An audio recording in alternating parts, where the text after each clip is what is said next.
आज हम सीखेंगे शावल कॉलर ब्लाउज़ की कटिंग स्टिचिंग, जिसमें प्रिंसेस कट का रहेगा पैटर्न और नीचे बेल्ट ब्लाउज़ रहेगा। आप इसे 4 टक्स में बना सकते हैं। 1.5 मीटर आपको अस्तर लेना है। यहाँ पे मैं बहुत सारे कपड़े आए हैं वो दिखा रही हूँ, सभी कॉलर वाले आए हैं, तो आपके लिए गुड न्यूज़ है ये। 1.5 मीटर अस्तर लेना है। डबल फोल्ड में रखेंगे अस्तर को। डबल फोल्ड नॉर्मल ब्लाउज़ की तरह फोल्ड करेंगे, अपनी और ओपन साइड रखेंगे।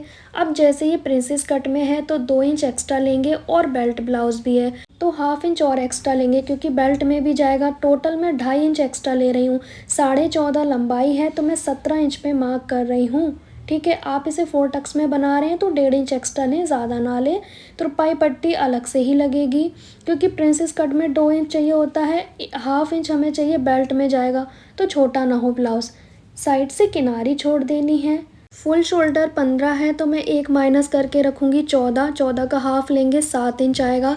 साइड से किनारी छोड़ देनी है, 7 इंच मैंने लिया है शोल्डर, फ्रंट पार्ट का है। ठीक है, चेस्ट है 38 तो मैं 3.25 इंच पे नेक की चौड़ाई लगाऊंगी। अगर आपका ब्लाउज 34, 32 या 36 है तो आप 2.5 इंच पे नेक की विड्थ रखेंगे। अब आपको शोल्डर डाउन करना है, तो जो आपका फुल शोल्डर है उसे 12 से भाग देंगे, जितना आएगा उतना डाउन करना है। कुछ भी समझ नहीं आया तो आप 1.25 इंच के करीब डाउन कर दें। यहाँ पे मैंने फ्रंट पार्ट में 1.25 के करीब डाउन किया है।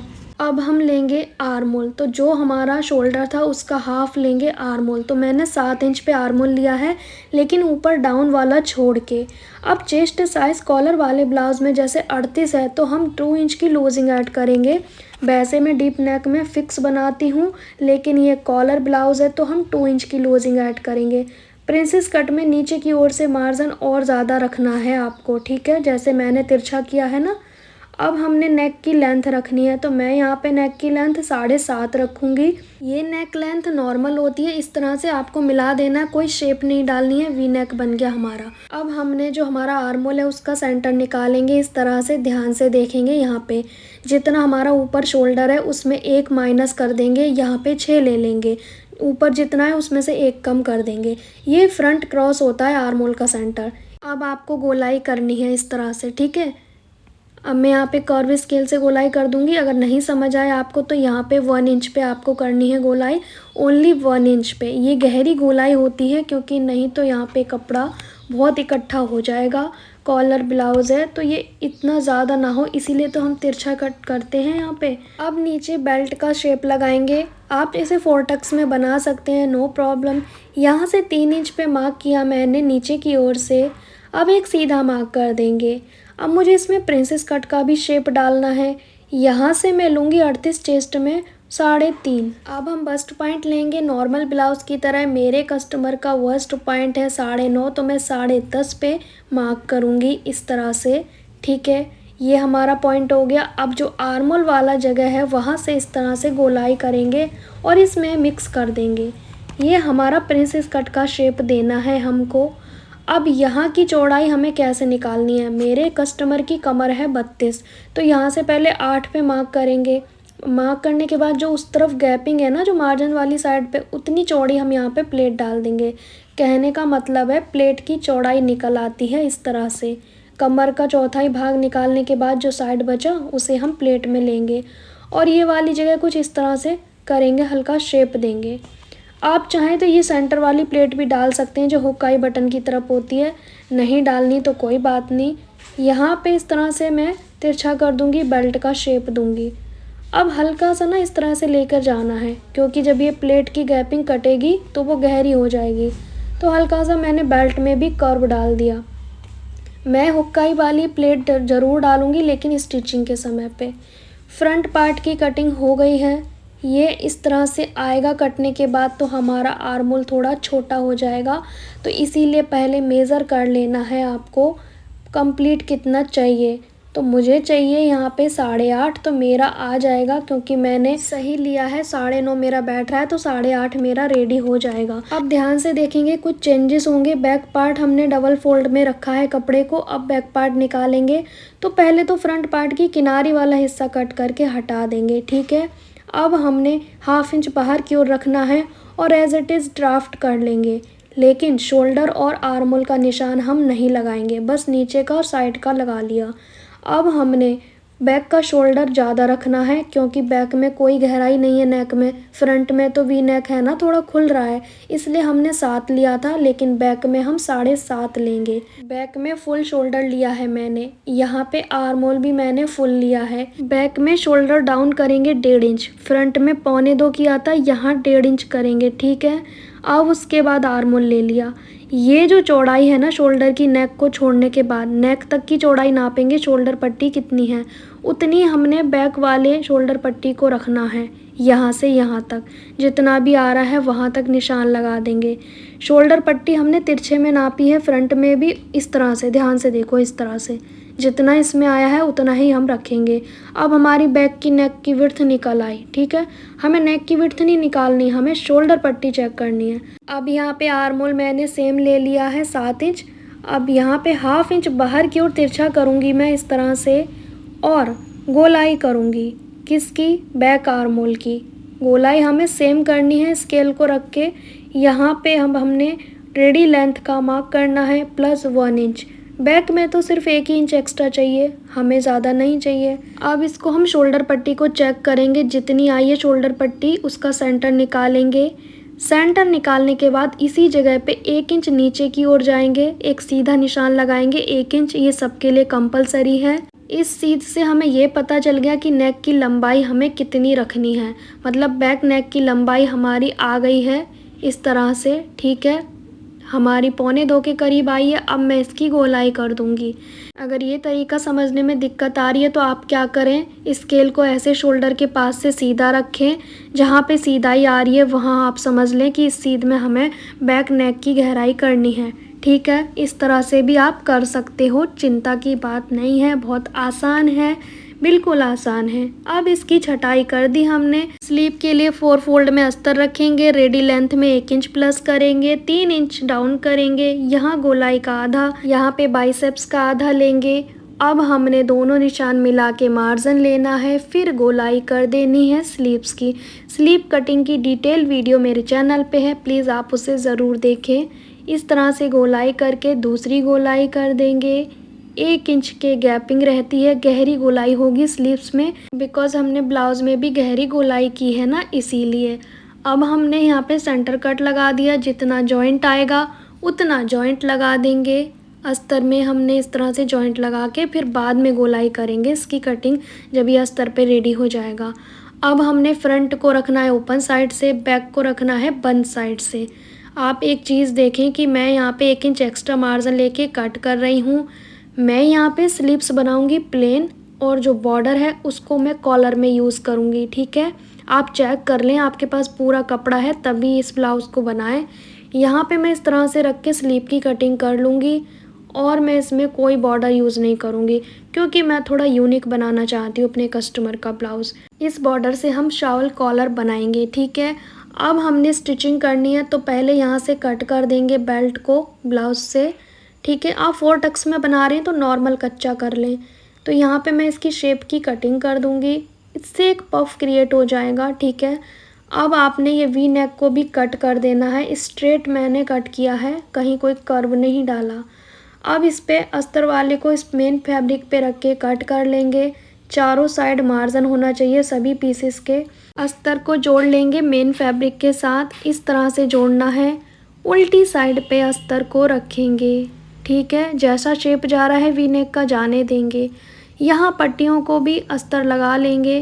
कहने का मतलब है अस्तर आपको जोड़ लेना है सभी पार्ट में, बैक पार्ट में भी। अब हमारे रेडी हो गए अस्तर लगा के। अब मैं इस प्रिंसेस कट वाले शेप को इस तरह से जोड़ूंगी, नीचे की ओर से जोड़ना शुरू करेंगे, और कहीं भी खींचना नहीं है किसी को भी, स्लो प्रोसेस से करें क्योंकि इसमें गोलाई है।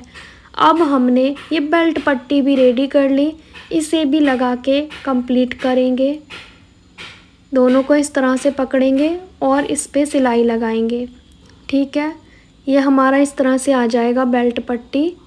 दोनों पार्ट रेडी हो गए। अब बैक पार्ट को हमने सेंटर से फोल्ड किया, इस पे हम प्लेट डालेंगे। 6 इंच लंबी प्लेट डालूंगी मैं। छापने के बाद इसे स्टिच कर लेंगे। अब हमने फ्रंट और बैक के शोल्डर अटैच करने हैं। शोल्डर पट्टी बराबर होनी चाहिए अगेन, यहाँ पे हमने बैक शोल्डर इसलिए ज़्यादा लिया क्योंकि हम वहाँ पे खिंचाव ना हो, कोई क्रीज़ ना आए। शोल्डर अटैच होने के बाद हमने डबल फोल्ड में पेस्टिंग ली है इस तरह से लंबाई में। चौड़ाई इसकी 3.5 है और इस तरह से लंबाई इसकी 19 है, मतलब टोटल 38 के करीब ली है इंच में मैंने पेस्टिंग को। अब बैक नेक इस तरह से फ़ोल्ड करेंगे ब्लाउज़ का बैक नेक, ठीक है, डबल फोल्ड इस तरह से। ये आ गया, निशान लगा लिया मैंने। फिर फ्रंट वाले पार्ट का नेक को लेंगे इस तरह से और इस पे निशान लगा लेंगे, ठीक है। आया समझ में? फ्रंट वाले का हम इस तरह से निशान लगा चुके हैं। अब यहाँ से हमने सेंटर निकालना है। सेंटर निकालने के बाद अब यहाँ से हमने 1 इंच और आगे बढ़ाना है, इस जगह से 1 इंच आगे, ठीक है। ध्यान से देखें, बहुत स्लो प्रोसेस से देखें, वीडियो रोक के।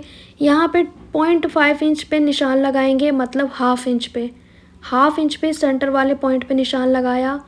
अब हमने इसको यहाँ मिलाना है। ध्यान से देखें, निशान के ऊपर नहीं मिलाना है। किस निशान को किस से मिलाया देखें आप, उससे तो हमें गोलाई करनी है जो हमने 0.5 लगाया है, ठीक है। और स्केल को तिरछा कहाँ अलग किया है, गोलाई अलग की है। तो वीडियो को रोक के समझ के देखें मैंने कहाँ कैसे गोलाई की है। ये कुछ इस तरह से आ जाएगा हमारा शाल कॉलर। अब मैं इस पे अस्तर पे पेस्ट करूँगी, लेकिन आप मेन फैब्रिक पे पेस्ट करना। मेरे कस्टमर आते रहे तो मैंने गलती से अस्तर पे पेस्ट कर दिया। आपको पेस्ट करना है मेन कपड़े पे। मैं जैसे कि मुझे इस बॉर्डर पे पेस्ट करना था, ये आप ये मान लें कि मैंने बॉर्डर पे पेस्ट किया है, ठीक है। अब इसको हम अस्तर के ऊपर रख देंगे और एक्स्ट्रा फैब्रिक लेके चारों तरफ से कट कर लेंगे। ऊपर गोलाई वाले हिस्से पे सिलाई लगा देंगे और सिलाई लगाने के बाद आपको ये कट लगाने हैं, क्योंकि अब हमें पलटना है ना, इसीलिए कॉलर को। यहाँ गोलाई पे हमने सिलाई लगाई है जैसे कॉलर पे लगाते हैं। अब इसे पलट लेंगे और मैं भी आपको अपनी गलती भी साथ के साथ दिखा देती हूँ कि मैंने उसे कैसे ठीक किया है। इसे पलट लिया, अब इसे ऊपर से टॉप स्टिच कर लेंगे। लेकिन जैसे मैंने कहा था कि मैंने अस्तर पे पेस्ट कर दिया था, तो मैं उसे रिमूव कर रही हूँ और इसे मैंने वीडियो में रखा है ताकि आपसे भी कोई गलती हो तो आप ठीक कैसे करें। मेरे कस्टमर आते रहते हैं पूरा दिन, तो वीडियो शूट करने में थोड़ा डिफ़िकल्ट हो जाता है। अब मैंने मेन फैब्रिक पे बॉर्डर पे पेस्ट कर लिया। अब इसे मैंने पलट दिया, ठीक है। तो मैंने यहाँ पे इसे पलटने के बाद हाफ इंच एक्स्ट्रा रखा है। किस कपड़े को? जिस पे कपड़ा हमारा पेस्ट हुआ है। फिर उसे फ़ोल्ड भी तो करना है। हमने मेन फैब्रिक पे पेस्टिंग लगा के फ़ोल्ड किया। अब सेंटर से हमने कट लगा लिया। ध्यान रहे जो अस्तर वाला हिस्सा है वो हाफ इंच एक्स्ट्रा है हमारा, क्योंकि वो हमारा अटैच होगा ब्लाउज़ में। इस चीज़ का ध्यान रखना है आपको। हो सकता है आपको थोड़ी कन्फ्यूज़न हो रही हो, पर आप कॉलर की तरह समझें इसे। जो हम जोड़ेंगे ना उसे हम हाफ इंच एक्स्ट्रा रखेंगे। यहाँ पे आपको मेन फैब्रिक नहीं रखना है half inch extra, half inch अस्तर वाला पार्ट रखना है, ठीक है। अब हमने बैक पार्ट के सेंटर से फोल्ड लगाया और कट लगा लिया सेंटर पे, बैक नेक पे। अब हमने क्या करना है, कॉलर को इस तरह से रखना है। ध्यान रहे सीधी साइड से रखेंगे और अस्तर वाले पार्ट को जॉइंट करेंगे। आप डरे नहीं कि हमारा अस्तर दिखेगा, ये आप देखें आगे वीडियो, आपको समझ आएगा। सेंटर से रख के सिलाई लगाएंगे। हमारा कॉलर बिल्कुल फिक्स आ रहा है, छोटा बड़ा नहीं आ रहा है। अगर बड़ा आएगा तो भी कोई नहीं, वो कट जाएगा। यहाँ पे भी हम सीधी साइड से ही अस्तर को रख के लगा रहे हैं। हाफ पहले इधर लगाएंगे, फिर हाफ दूसरी साइड से लगाएंगे ताकि सिलने में आसानी हो। अब हमने इसे यहाँ से टर्न करके सिलाई लगानी है। ये हमारा उल्टी साइड पे फ़िलहाल दिख रहा है आपको ये बॉर्डर, पर आप डरे नहीं, अभी आगे देखें ये सही दिखेगा। पक्की सिलाई लग गई, ठीक है। अब ये दूसरी साइड भी सेम सिलाई लगा के कंप्लीट कर लेंगे यहाँ से। अब हमें दूसरी साइड से लगाना पड़ रहा है क्योंकि इस तरफ से दिखेगा भी अच्छा आपको। हाफ हाफ लगाना पड़ता है जब भी हम कॉलर बनाते हैं ना, ताकि सेंटर ना ख़राब हो हमारा। अब ये सिलाई लग गई, अब ये पलट जाएगा। अभी तक आपको लग रहा था ना कि गलत तरीके से लग रहा है कॉलर, लेकिन ये पलटने के बाद सीधा हो गया। तो आप डरे नहीं, हमें उसी साइड से लगाना है। पलटने के बाद यहाँ पे थोड़ी सी दूरी में सिलाई लगा लें ताकि ये कॉलर बार बार ये उलट पलट ना हो। और शोल्डर के पास यहाँ भी टाँका लगा लें सिलाई का और नीचे भी। फिर बाकी ब्लाउज़ की स्टिचिंग हम नॉर्मल ही करेंगे। यहाँ पे हुक काई वाली जगह पे जो प्लेट डलती है उसे ज़रूर डालें, वरना यहाँ पे पफ नहीं बनेगा। और आप 4 टक्स बना रहे हैं फिर तो कोई बात ही नहीं है। तो ये प्लेट मैं इसलिए डाल रही हूँ ताकि पफ अच्छे से बन जाए, ये वाला, ठीक है। इसी तरीके से आपको भी करना है। 4 टक्स बना रहे हैं तो नॉर्मल रहेगा। अब हमने सीधी साइड पे हुक पट्टी लगानी है, उल्टी साइड पे आई पट्टी लगानी है। लेकिन आई पट्टी लगाने में आपको दिक्कत ना आए तो मैं आपको दिखा रही हूँ। हुक पट्टी तो नॉर्मल लगा के फ़ोल्ड कर दी, लेकिन आई पट्टी आप समझ नहीं पाओगे कैसे लगानी है, तो मैंने यहाँ पे थोड़ा छोड़ा हुआ है। नॉर्मल लगाई और हम ऐसे फ़ोल्ड करते हैं, ठीक है। लेकिन इसे हम क्या करेंगे, पहले इस तरह से उल्टा फ़ोल्ड करेंगे, इस तरह से 1/2 इंच तो फ़ोल्ड की करेंगे। फिर उसके बाद यहाँ से ध्यान से देखें, ऐसा है ये, और फिर इस तरह से 1/2 इंच ऐसे फ़ोल्ड किया और यहाँ पे सिलाई लगाई। मुझे लगा ये पार्ट बताना ज़रूरी है आपको, नहीं तो कन्फ्यूज़न होगी।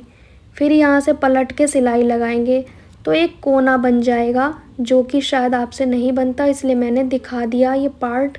इस तरह से आई पट्टी लगा के सिलाई लगानी है।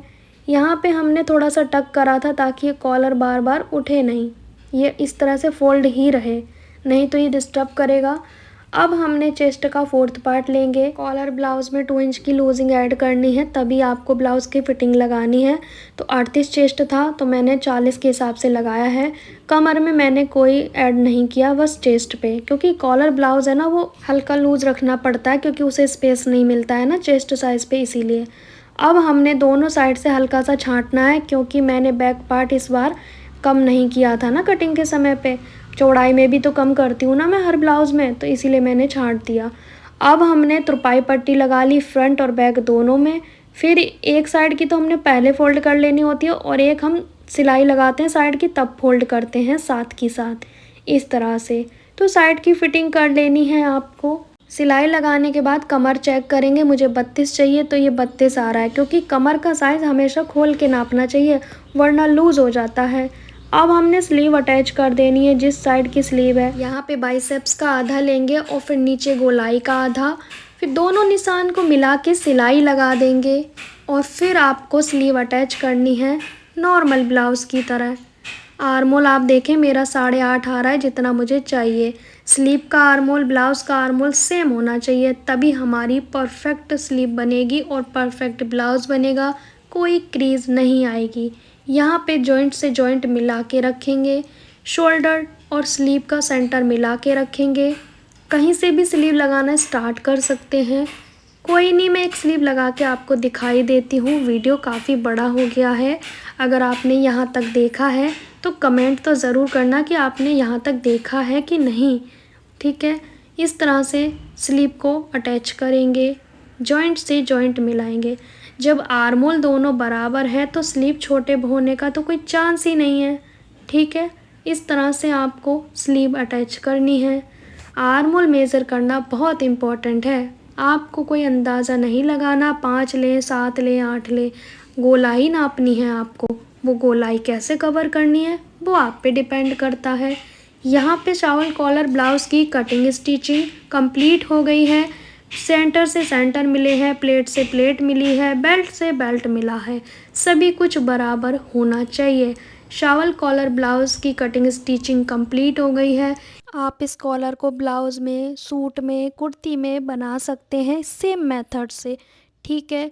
तो इस तरह से इसकी परफेक्ट फिटिंग आई है, आप देख सकते हैं। अब आपको बताना है कि कैसी लगी आपको ये वीडियो, कमेंट करके ज़रूर बताना है। बैक में शोल्डर इसीलिए ज़्यादा लेते हैं ताकि कोई क्रीज़ ना आए, क्योंकि बैक में कोई नेक की डेप्थ नहीं है ना, इसीलिए। तो फ्रंट और बैक में आप ये ना सोचें कि ज़्यादा कम क्यों लिया है, इस तरह से करना पड़ता है जब भी हम कॉलर ब्लाउज़ बनाते हैं। Bye bye.